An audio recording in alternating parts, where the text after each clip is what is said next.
Oh, home sweet home, back in the studio, back to the light.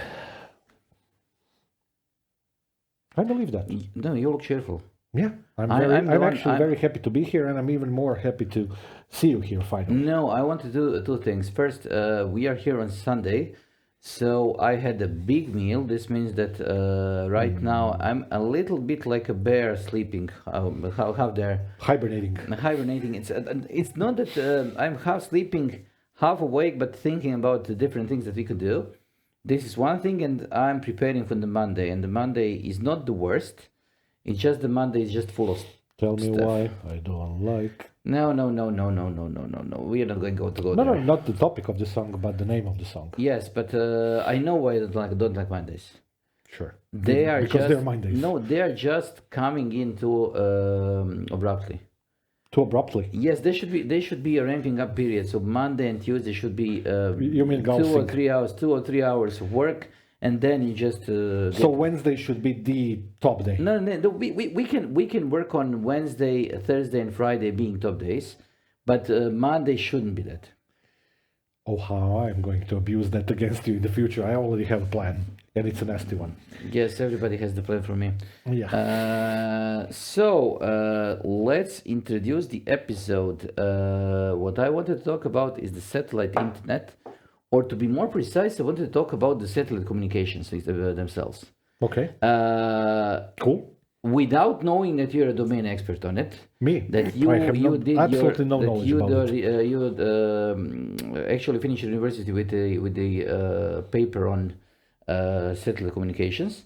So you are going to be the one here that is going to talk about this. He just literally found out about this 3 minutes ago. Yes. So, but anyways, this means that I have somebody to talk to. My main reason why I wanted to do this was because of the emergency response that is happening right now as we are recording this in the United States with the big floods that they had as a result of Hurricane Helene, I think, or another hurricane, but I'm not completely sure. But I know that they are in a big emergency disaster responding, and the thing that is happening is that for the first time, people are pushing communications as one of the primary things that need to happen. So this is different. This is different. We are going to talk about this, but first let's roll the intro and then talk about all this. Yeah, let's.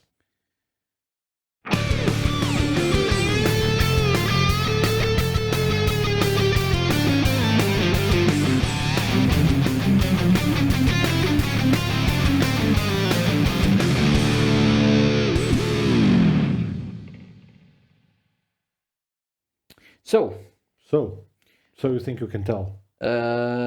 Yes. So we could do an episode like that. Let's start with Sputnik. Sputnik. And Laika.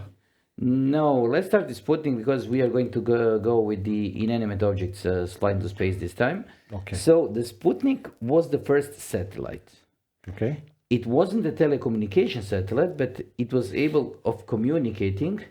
And by communicating, I mean basically passively beeping its signal to the world. Okay. And the reason why it was so immensely important is because this was the first threat that the United States saw from the space itself. Mm-hmm.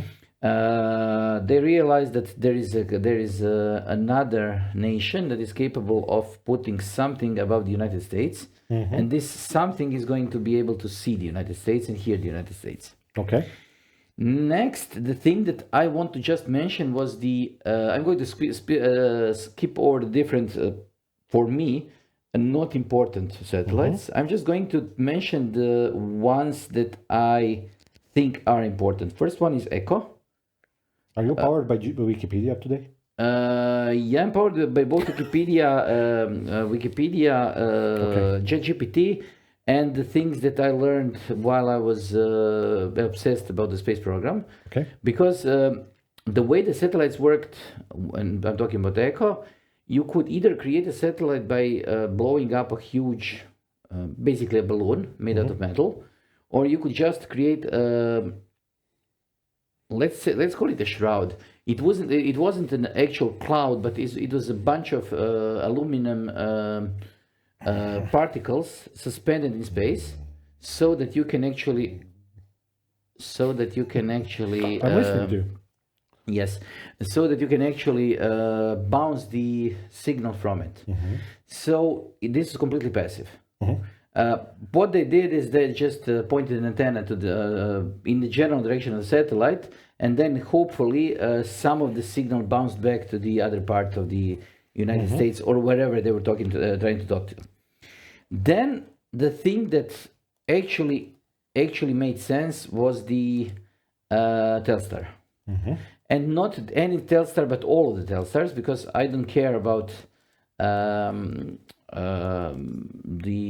other ones, because up to this point, what was happening is that the satellites that were actually used in communication were first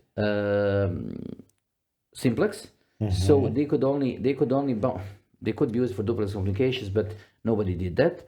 And the second thing is that they were used primarily to distribute TV and radio programs. After this, the Telstar was the first one that was intended to be able to distribute or enable direct telephone communications. It was simpler to use than just and to create than just laying out the underground cables. But as a matter of fact, 70 years later or 60 years later, we are still relying much more on the cables under the sea than the satellites themselves. There are a couple of reasons for this, the latency being the biggest one, because the light isn't what it was promised to be. It is too slow, basically.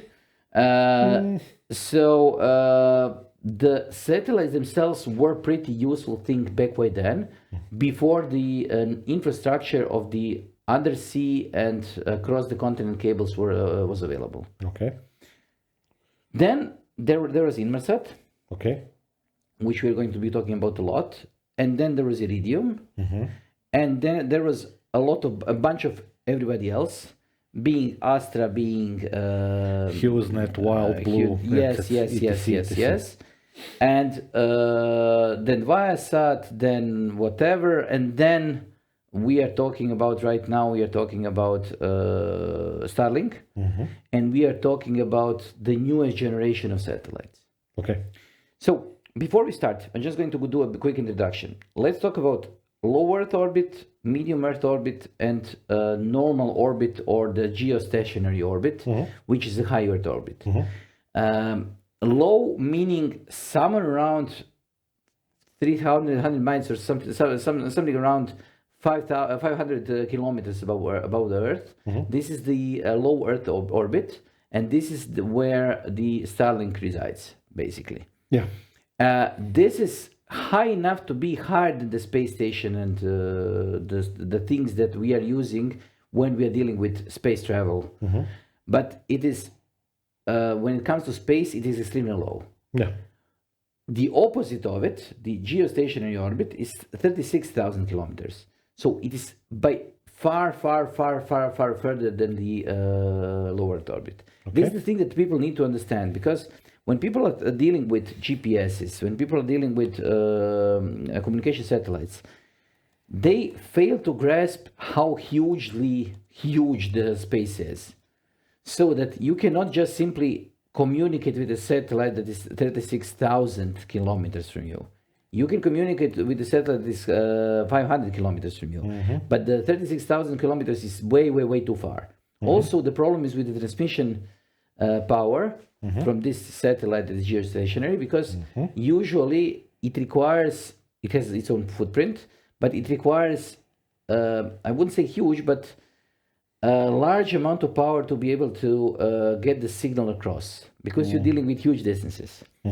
It is not the same with Starlink. Starlink satellites can be much smaller, and they can be much more useful when it comes to direct communication, because they're much closer. On the other hand, geostationary, as the name says, are staying at the same space, in the same place, and they're covering like geosynchronous orbits. Yes, geostationary, okay. geosynchronous. Okay. Geostationary meaning it is standing across the same part of the world. Geosynchronous meaning that is synchronized with the rotation of the Earth, so that it is able to stay in the same part of the. But professor, I heard that Earth is flat. Okay, came up with a term for the homework. Came up with until the end of the discussion. Please give me a term for the geostationary orbital flat Earth. Satellite for flat Earth. That would be awesome. So okay, good introduction. So this is the things that we need to talk about. So the latency of the solution that we are discussing as a main point, Starlink, is something like 20-40 milliseconds, something like that. If you go to medium Earth orbit, we're talking about, I don't know, 50 to 100 or something like that. And of course, it depends on the height. And in the geostationary orbit, we are talking about 240, 250 milliseconds, whatnot. Of course, there are different types of services that might or might not like that. Because there are services that are latency sensitive, there are services that are bandwidth sensitive, and there are services that are actually really sensitive to both, but they're completely out of scope of the stuff that we are talking about today. So, okay, so what's your problem with the topic that we are discussing today? I don't have any problems, but the thing is that I want to talk about how the infrastructure audio has changed in the last 30-ish years. Let's say 10-ish years. I'd like to go further, but I have a reason. Okay, but in the last 10-ish years, I remember since I'm an amateur radio operator, so ham operator, when there was a large earthquake, one of the large earthquakes in China, we were asked to stop using a certain part of the band. It was the low frequency band around 3.5 megahertz.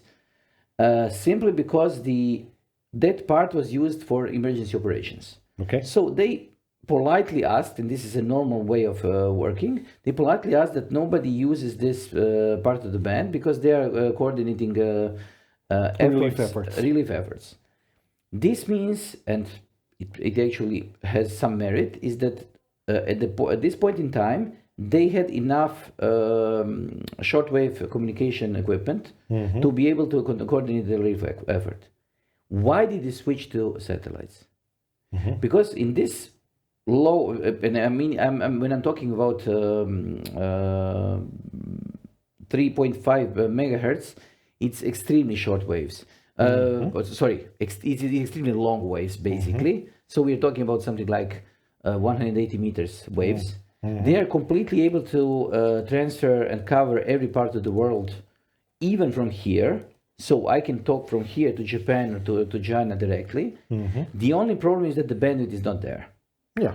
So the way that we are using internet right now and the way we are using equipment right now is that we are dependent on high-speed internet. We decided that older systems are not enough. And I think this is wrong. Okay. Simply because satellite communication is not something you should be relying on. It is too complex. You think? Yes, because you depend on a single provider. Right now, Elon Musk. You are depending on the location of the satellites, and you are depending on the equipment that is otherwise going to be extremely expensive to maintain and keep. If you're using Inmarsat, we are talking about thousands of dollars per month. Yeah. If you're talking about other services, we are also talking about hundreds of dollars per month. So Starlink is a way to get into the internet to the rural areas, whatever they are. But I don't think that this is a suitable thing when it comes as a primary source of communication in disasters. Okay, let's have a chat about this because I'm sure you know everything that I'm about to say. So, feel free to jump in if you want to, or kick me in over the top of my head if I say something very stupid. 20 years ago, both of us were working as journalists in written, like regular printed papers. And one of the topics that I covered before I left the printed media was related to internet access, specifically in our country. So related to DSL access in Croatia. The reason why we did that topic was related to the fact that our biggest telecom operator in our country was shouting from the rooftops that everybody and anything can get DSL. And we were on the way into the European Union, and we slowly but surely started implementing the legal frameworks of the European Union. And some of the things that are written there are related to equal internet access for everybody, which includes cities, coastal cities, villages on the mountaintops. Nobody cares where they are. Okay. Yes, I was part of the initiative, the actual initiative that's called Internet to Everybody here in Croatia, and we had a working group that was trying to push for exactly this. Yeah. So I had a very polite discussion with people from the telecom operators, if they would be so kind as to, for the topic of the magazine monthly issue that we had, if they would be kind enough to provide me a map of their ADSL in terms of availability. Yes. They politely said, GTFO. Okay. Which, we were 20-something years old, both and I at that time. You know what happens when somebody politely GTFOs you when actually asking a reasonable request from the perspective of what they are trying to put out to the public, and you are a journalist. There is the only one appropriate response to that, which was it pissed the hell out of me, including everybody in the office where I was working. So I wasn't even the one who started the "we are pissed off" thing. I was just in line. So I got the data for the map that we did later from an internal source of the telecom operator. We published it, and they were very pissed off about this. There is a reason why I'm telling this story, because when we did this map, it turned out that there are large portions of our country where the DSL is unobtainium completely. It still is to this very day. And don't get me started on optical connections. That's not the topic of our discussion. There are many, many, many areas in our country where you still cannot get DSL. In those situations, and this is the link towards the stuff that I was doing in 2003, just prior to that, because I graduated from the university in 2003 and did this topic in 2004. This is directly related. It's like 6, 7, 8 months after that. The same reason that I'm going to describe now. So the reason why I'm talking about this is the same reason why I did that topic in the papers and why I did my graduate thesis, because I was painfully aware of the fact that there are people who cannot get internet access, and at the point of writing the thesis, I was one of them. I couldn't get DSL. I could only get analog connection. So V90, V92 flex, K56 flex, whatever. And for me, a year before I wrote the graduate thesis, I installed the one-way internet access via satellite, because that was within humanly accessible financial terms. That was the only technology that was available. If you wanted a two-way satellite, that cost, if you were talking about thousands of dollars, we are talking about tens of thousands of dollars then. And adjusted for inflation, you can imagine how much that would be now. The one-way internet access back then worked from the perspective of you being connected to the internet via something for upload and then downloading via satellite. You know that. So it was basically like half-assed way of using internet via satellite. At that point in time, there were hundreds and hundreds of people who were trying to use internet in this way. Even back then, we were talking about mobile connections, so they used mobile connections for uplink. And mobile connections back then were very expensive, by the way, as well. So, but the key point of this is I had communication with the guys who were providing this service, installing the equipment, working with the service providers, with subscriptions and everything. The subscriptions were actually quite reasonable for the service that they offered back then.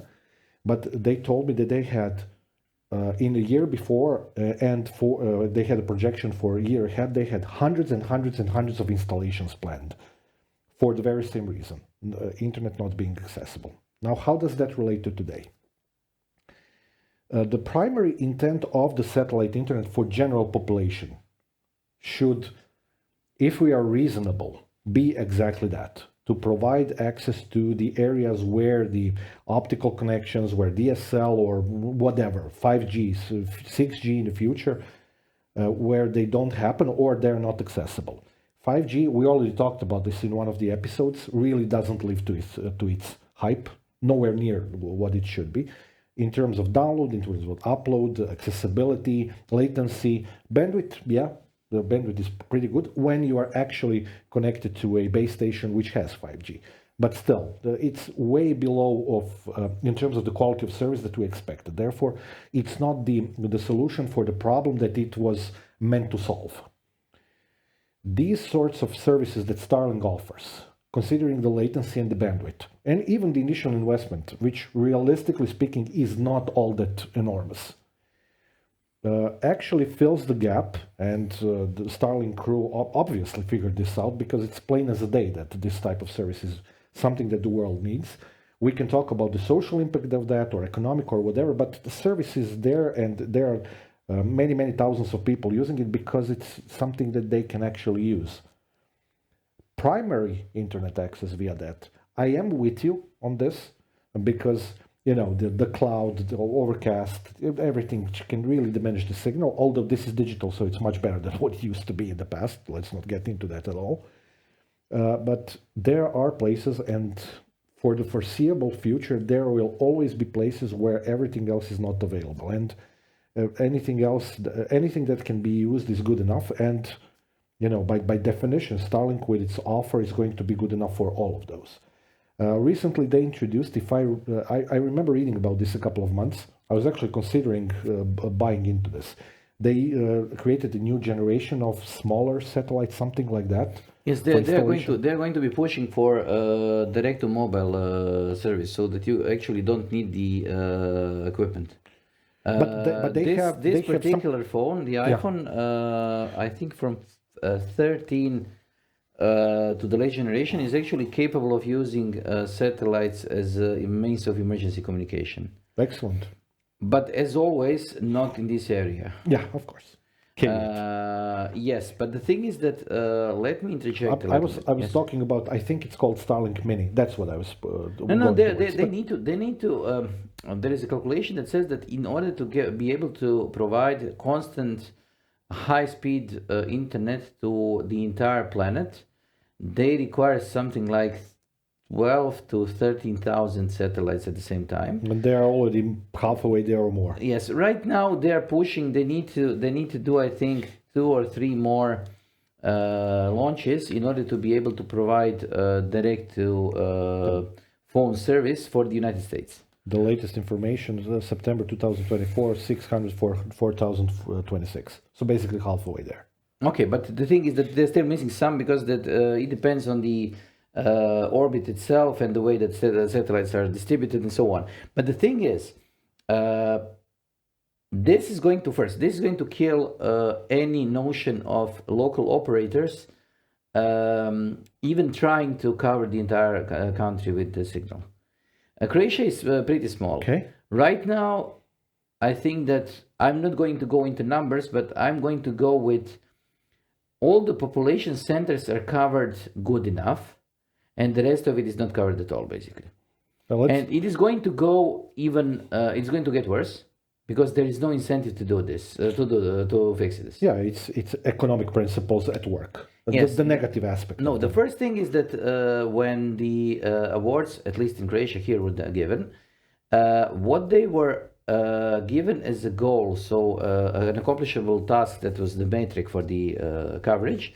The coverage wasn't meant to cover the area. The coverage was meant to cover the number of people. Yeah, I know. So since Croatia has a strange way of strange distribution of population, oh yes, you can cover under 10% of the area and then cover something like 90% of the people. Yeah. And this is the main reason why there is a lot of places in Croatia that don't have any wireless coverage. By any, I mean... Wireless or general coverage? I'm going to go with wireless right now. General coverage is even worse. Mm-hmm. I think that the coverage when it comes to telephone lines is maybe better than the wireless coverage, GSM and so on. because there is a lot of lines left from the 50 days? years older days from 50 years ago, when it was normal that every village had to have a phone. And now it is not something that is usually done because they don't require the copper to be there. So they are using wireless coverage, and then they say, okay, this is going to work good enough. The same with the TV. It used to be that there wasn't even a place that couldn't get the TV signal in Croatia. Now there are places that are completely blind spots for the TV. So, and nobody's bothered about this. There's actually another correlated topic to this. If you allow me to use 2 or 3 more minutes to do a wild comparison, because nowadays when we are talking about satellite internet access, we are talking about satellite internet access. That's it. Back when that whole shebang started with one-way internet, after let's say 7 or 8 years, in 2010s we started getting kind of affordable two-way satellite internets and whatnots. There was a set of additional services back in the good old days of 2000s that you could use. First and foremost, in 2003 or 4, when these services were popularized, we were coming off of the tail end of growing popularity of the satellite TV. Yes. Okay, which was very popular in Croatia. Specifically, the reason for that was we had a channel on our national TV that was distributing the signal of various satellite channels. One, it was per day or per week, I don't remember. RTL, and then SAT, and then Eurosport and whatnot. The reason why it was so popular is because those satellite channels were very popular amongst the general population, especially for sports, NBA. There was a whole generation of people watching NBA in those days via satellite TV because they were not available on the public TV. The second part of that story, which is less relevant, it's very relevant to me, but less relevant for the general discussion in the public, was satellite radio. Okay? Which was a million miles better than anything in terms of the quality of the signal, the sound, and whatnot, even with the overcast and the cloud and the rain and whatnot. I remember I used it a lot. And the third service, which a lot of people used back then, actually when you're doing one-way internet, there was an application that you could use to download stuff without actually you asking those things to be downloaded because of the satellite coverage. This is what I want to say. When you were listening to either internet radio or to the data streams that were downstreams, you could actually grab the files from the downstreams because there was no encryption. Encoding. Yes, there was no encryption. So basically, if somebody wanted to download a bunch of MP3s or whatever, you could also get those MP3s because there is nothing stopping you from this. Yes, and those connections compared to the ones that we had were really high bandwidth. We're talking about connections that were, let's say, 1 megabit per second or so, from the half to the 1 megabit range in those days, which was a hell of a lot faster than ISDN. We're talking about 8 times faster on paper, but in reality it was even faster than that. And don't get me started on the analog modem part, which was still 56K. But okay, let's. I had a bunch of different technologies. This was DVB-S based. I was trying to use the satellite internet because I had a house that was near Zagreb, but not near enough to have any kind of reliable internet. And this is way back then when I had to, and I wanted to be able to work from there. Yeah. And the thing was that not even so basically what I had was GPRS. Yeah. GPRS is a joke when you want to do something. You know what? Yes, I'm going to just say one sentence on it. It saved my life more than a few times. No. But me still, too. Me too. But the thing is that when you are going to be satisfied with using something that is able to transmit hundreds of characters per second, so not millions, not billions, but hundreds. This is usually the thing that when you are just saving your life, basically, not doing anything else of any purpose. I remember, connecting via VPN and using it for secure shell. For that, this was plenty good enough. Yes, this was probably the only way it could be used.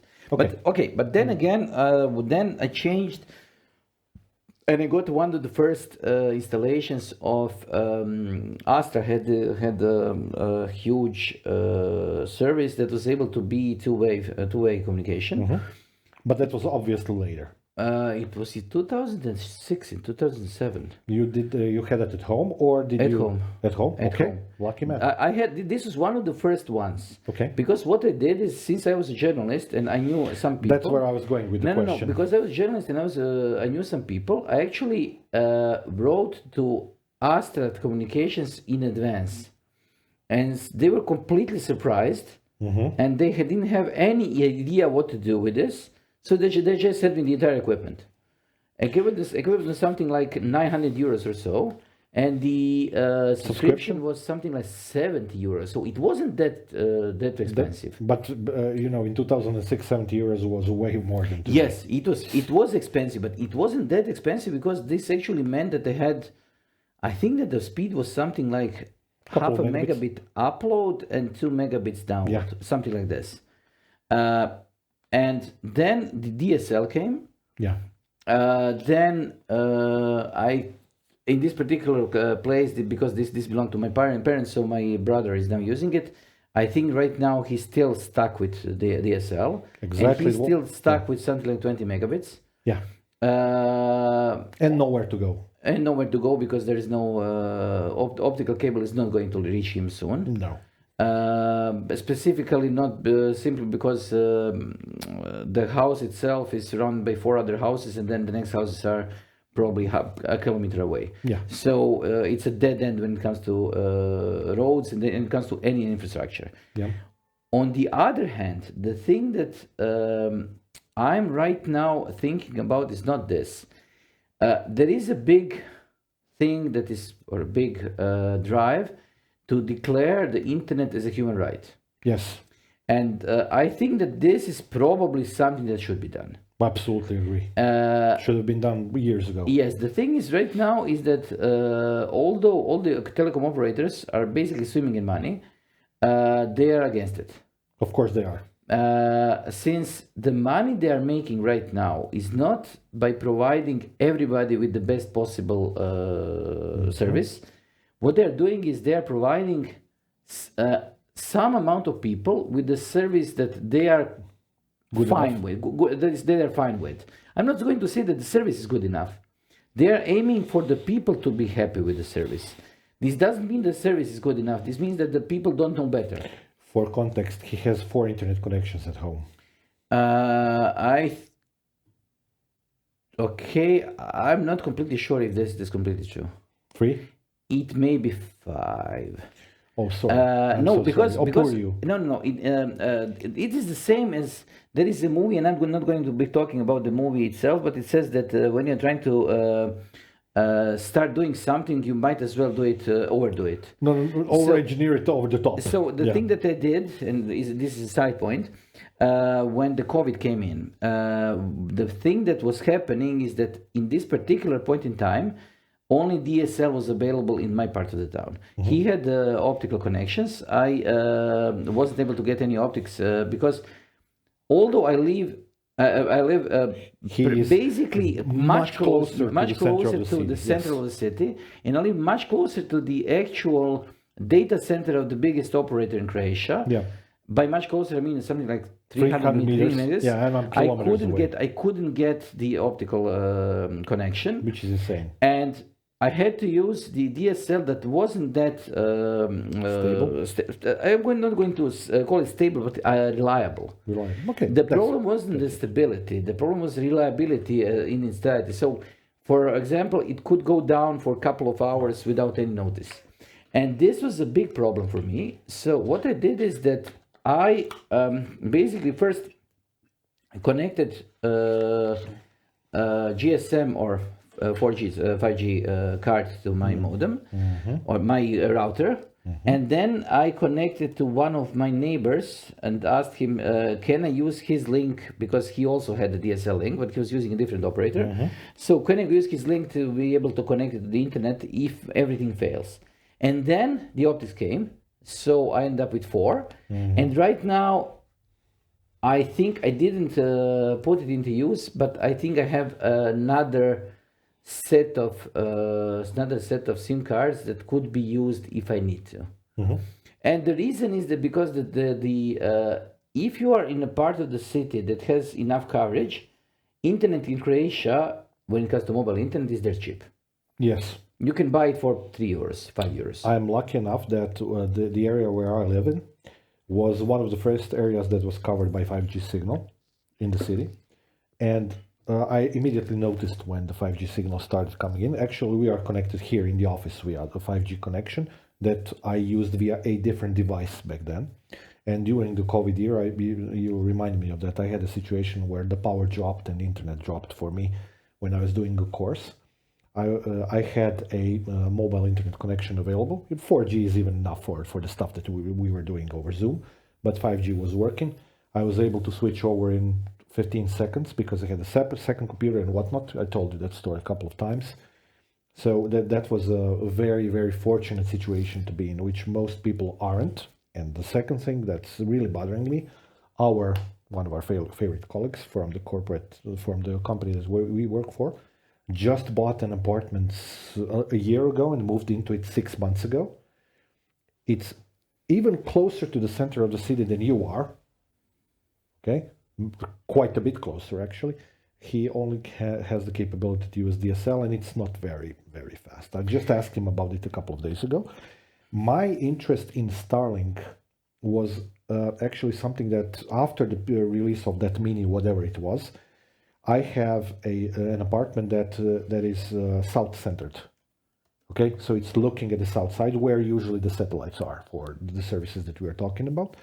So it would be no problem for me to install that service, albeit I would have to do a little bit of drilling and fixing and whatnot, but it would be doable from that perspective. I'm still thinking about it because I have a balcony where I could put it on the railing, and it would be secure, and the connection and whatnot. Our other colleague, our junior assistant, bought Starlink a couple of months ago. He's very happy with it. So for him, it was exactly this scenario that we were discussing. I think he couldn't even get DSL faster than something like 10 megabits, something like that. My second apartment, where my partner is living, she cannot get faster than 20 megabits, I think. And it's a building that's newer than the one that I'm living in, 200 meters away from me. Okay, but to interrupt you, to be completely honest, the building that we are working in, so the main campus, there are parts of the building that don't even have any coverage for the cell phone. But I'm not talking about the workplace. Yes, but the thing is that in the workplace that we are working in, this building is 2 years old.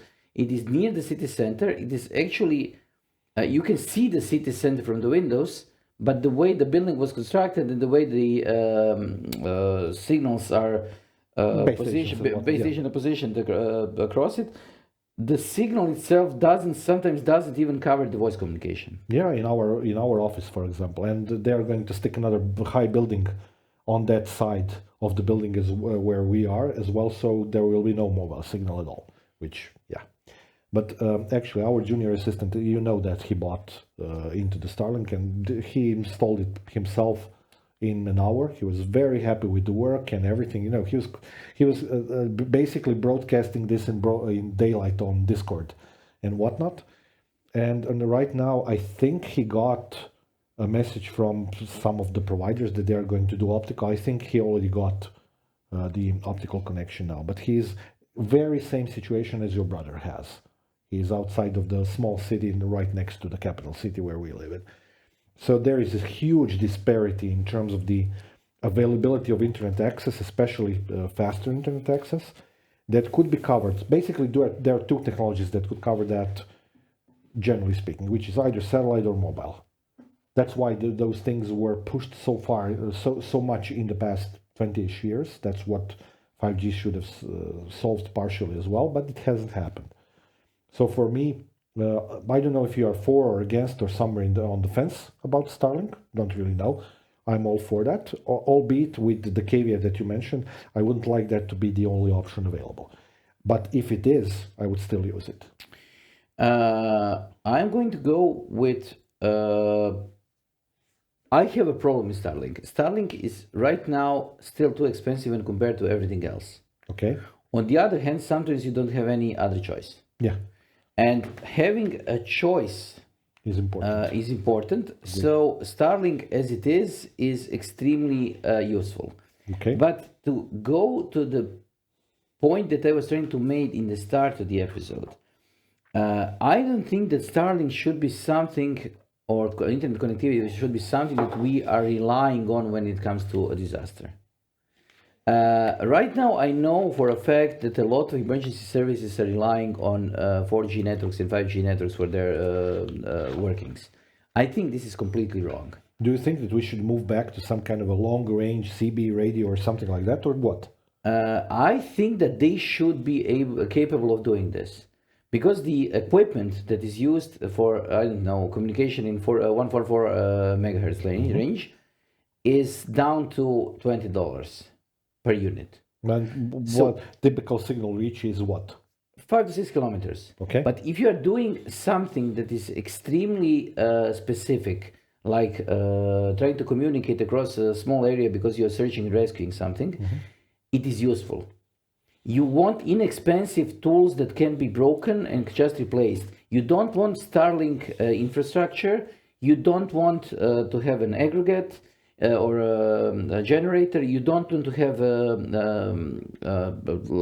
big solar panels because it requires power. You don't need distribution centers. You don't want routers. Are you saying that you want something that could be built into the phones or something like that? If possible, yes. Because we had PTZ or whatever it was before, something more there is- advanced than that. There are phones that support radio operators. Okay. They're actually phones that are walkie-talkies. When we had those two earthquakes a Yes. couple of years ago, I was seriously reconsidering, because I was thinking about it in the past for a variety of different reasons, to take a couple of Motorola's, a couple of walkie-talkies. We talked about it. I'll give you a couple. No. Thank you very much. No, since No. then, the thing is that so many emergency services got rid of their own equipment that at the time I was buying a Motorola equipment. So for those of you that know what I'm talking about, GP300 and GP900. Those are that- old ones? Yes, they're extremely old. They are 30 plus years old. Okay. But I bought them for something like $10. Yeah, because they were getting rid of them. Because nobody needed them. They are difficult, or they were difficult to program, and also the batteries ran out, so you had to buy the batteries. That's just like saying that Morse code is useless. Yes, That's this- what technology did. Because Morse code can be a lifesaver if you know it in those situations. On the other It's hand, I happened have many a colleague times. of mine who has a Motorola GP300 that got run over by a tank, Mm-hmm. and then he picked up the pieces and put it into another case, and it works. Yeah. So this is the way that They were made to last. They were made, and they are so inexpensive right now that there is a okay. They are not a good example right now, because you can get much cheaper equipment than that from the Chinese sites. The equipment is not that good, Okay. but when it comes to things that A set of 6 GP3s, 120 euros. yes, so $20.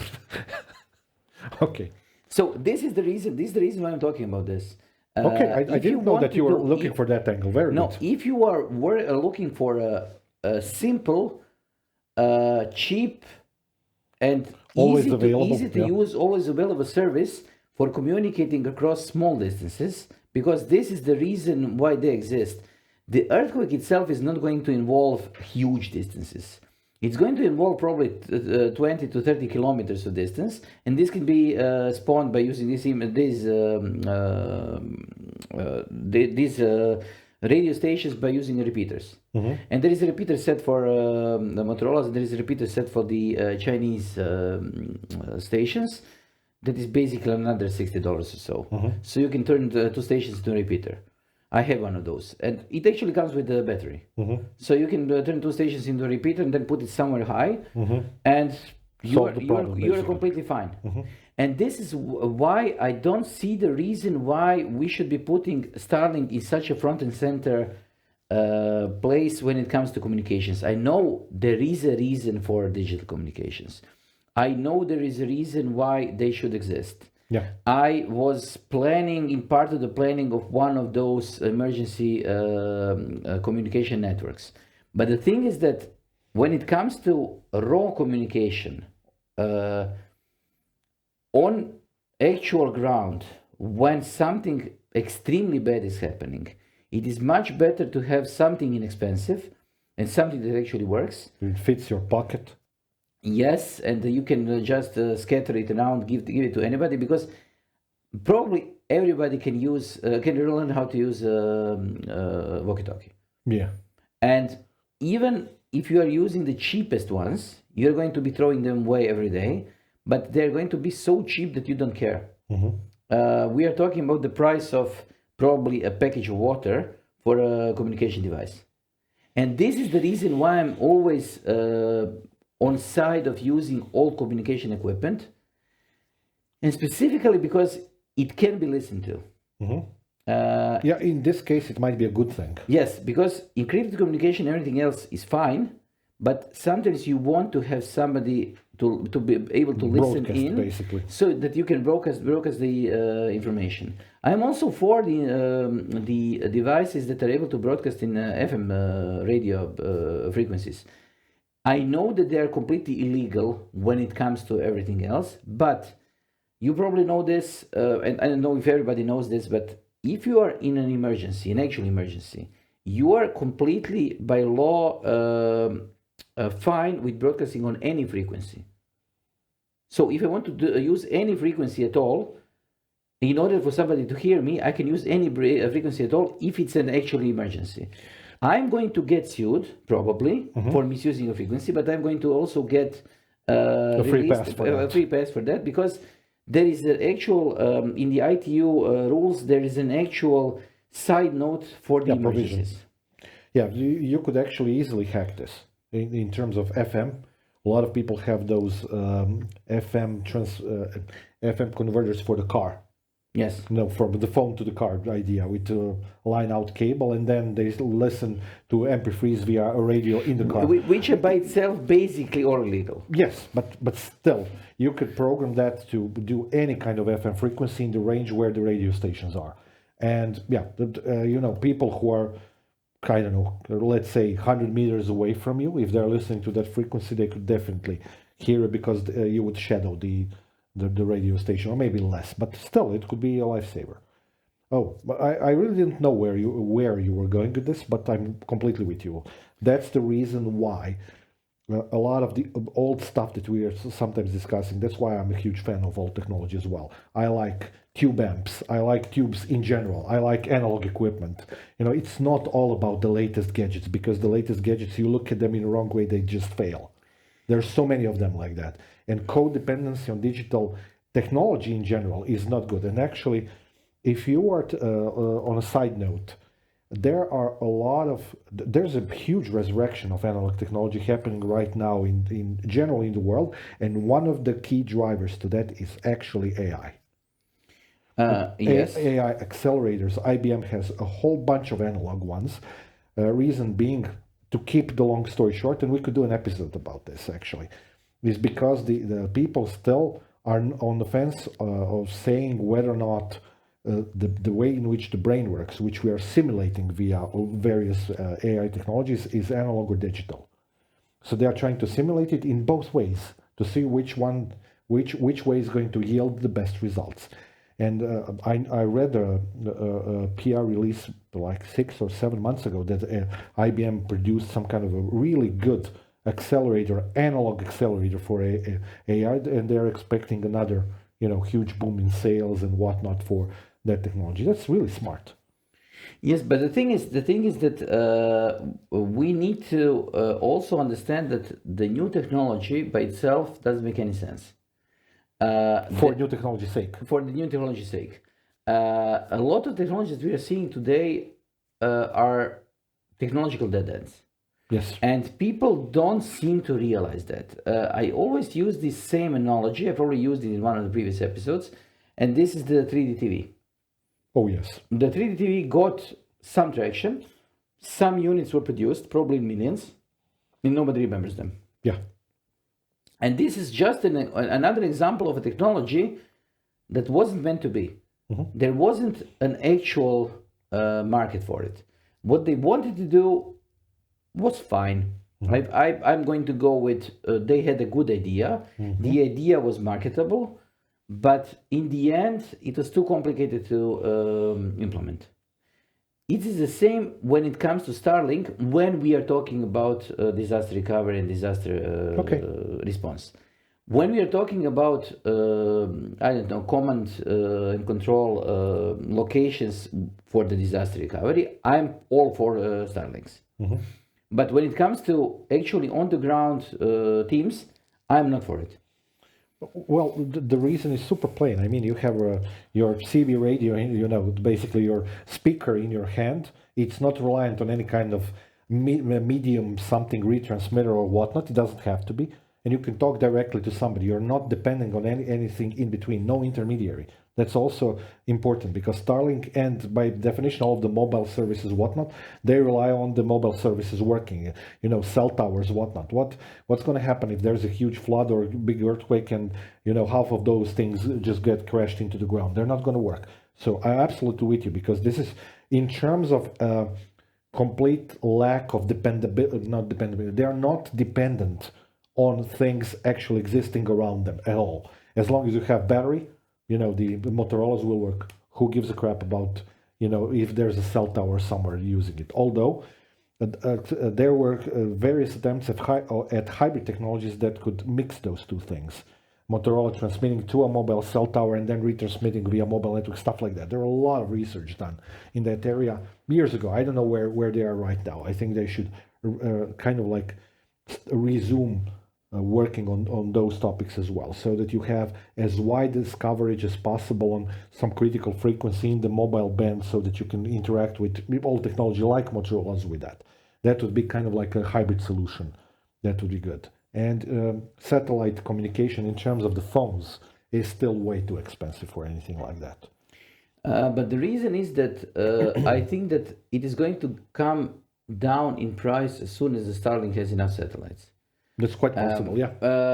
And I think the simple reason is there, but the simple business plan, because nobody is going to just limit themselves to just digital communications when they have the infrastructure. So they're probably going to offer some kind of VPN, VoIP solution that is going to be working across the satellites, because circuits and circuit switching is not going to happen in the digital world. So they're not going to be any more, we are limited to, 80 channels, 100 channels satellites anymore. Yeah. They're going to be probably IP based, and they're going to be using the IP just to switch voice. And it's going to work. Yeah. The latest is going to be a little bit of a pain probably, but it's going to work. As long as it works reliably enough, especially in these sorts of situations, and as long as it's understandable enough, it's fine. I mean, not in those sorts of situations that you are discussing, you are not asking for a perfect solution. You are asking for a solution. Yes. That's the key issue that's there. And technology should be able to support that as a platform. I don't know how to say it better. Okay. I think we are mostly done with what I wanted to say, and I think this was a good this was a very good topic, completely unexpected in where you were going with this. I was not aware of that. Excellent train of thought, if you ask me. I wasn't aware of that. That's even better, and we should do more, actually. There are many things more to be said about. We could do an episode about walkie-talkies as well, and that type of communication. Even more, drill more into the satellite communication. We have people who have Starlink. We could do episodes about that. We have colleagues who will probably do that for us, so help us out. Yeah. Okay. See you next time when we are going to be exploring something else that we don't know anything about. Don't know is going to be. Yeah. Okay. See you. Bye. Bye.